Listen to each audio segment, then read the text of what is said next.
এক দাদুর মাথায় টাক ছিল, সেইটাকে তেল মাখছিল।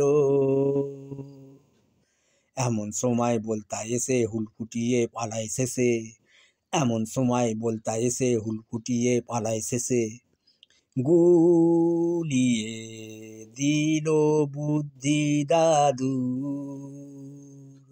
গুলিয়ে দিল বুদ্ধি দাদু, ফুলিয়ে দিল টাকটারে।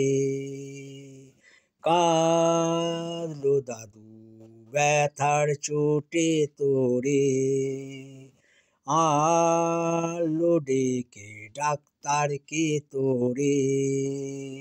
ডাক্তার এসে